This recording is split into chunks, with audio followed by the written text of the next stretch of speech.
Stetson Bennett going to make a jump in year 6 of his college football career and his 5th year in the Georgia football program. He obviously took that 1 year to play community college, but coming off a national championship, coming off of what I thought was a really good season for him, had some bad games there, but now that he's got a whole nother off season to go through all this, is he going to make a jump? Is he going to take another step? Is he going to become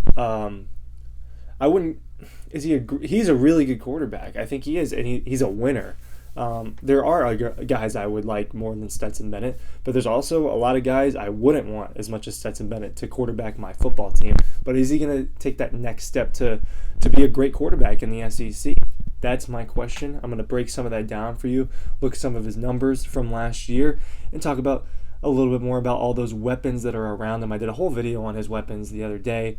That'll bleed into this a little bit. This is more about Stetson himself. Ryan Curley from Dog Post here, talking about Stetson Bennett and the Georgia Bulldogs 2022 offense. Make sure you were checking out the preview magazine we've got for you. All sorts of great images and stories in there. And right now, if you get our championship book, DAWGSTRUCTION, you get the preview magazine free. That deal is going to be, it's not going to last forever. I'll just put it that way. That deal's not going to last forever. So Stetson, let's look at his numbers last year.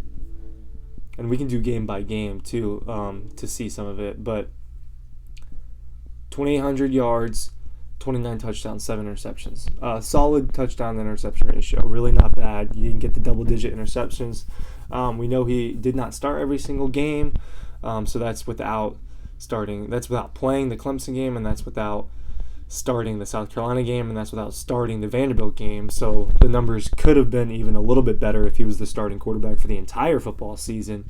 But national championship, 17 for 26, 224 yards, 2 touchdowns, no picks. Orange Bowl, 20 for 30, 313 yards, 3 touchdowns, no picks. In the playoffs, he played really well. It was that SEC championship game that he had a hard time in.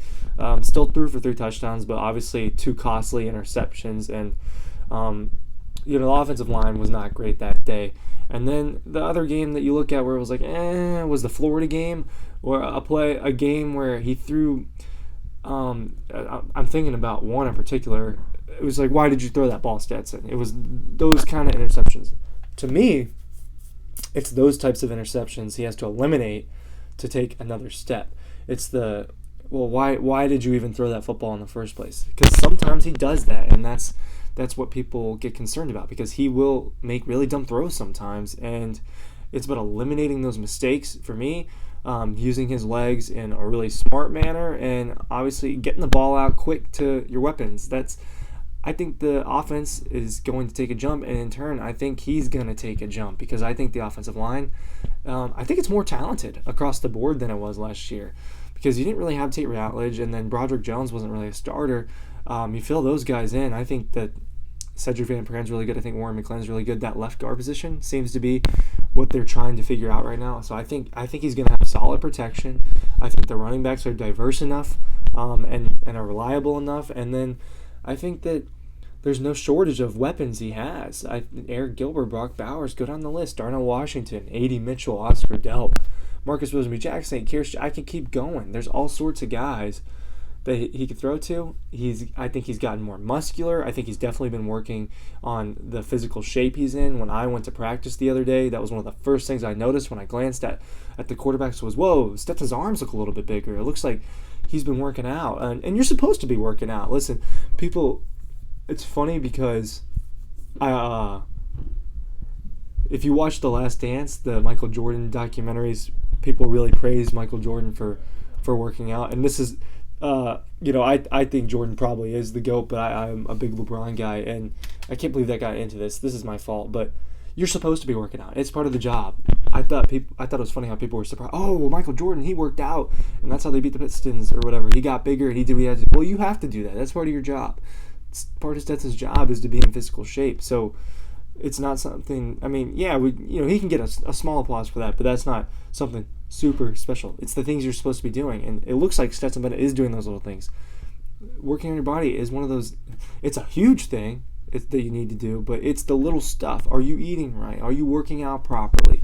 Are you building relationships with your teammates? I think he's doing those things. That's what it looks like from my perspective. It looks like he's doing the right things to get better. And now he's got an entire off season where he is the number one quarterback on the roster. He's the starting quarterback during the off season, and he went through spring, he went through summer, and now he's going through fall camp.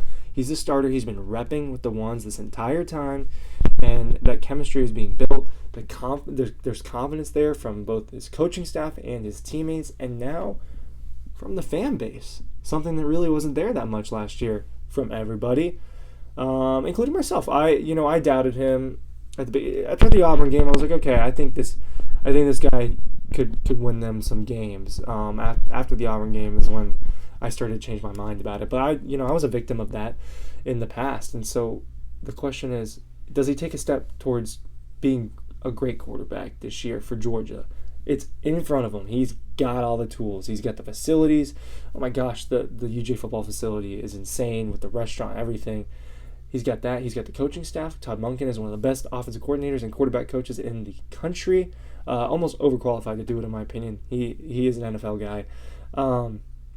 And he's got the weapons. So I think he's got everything in front of him that he needs to succeed and to take another step. It's a matter of if he's going to do it. That was my little rant today. Make sure you're checking out the site. There's links below for the books, and we'll see you there.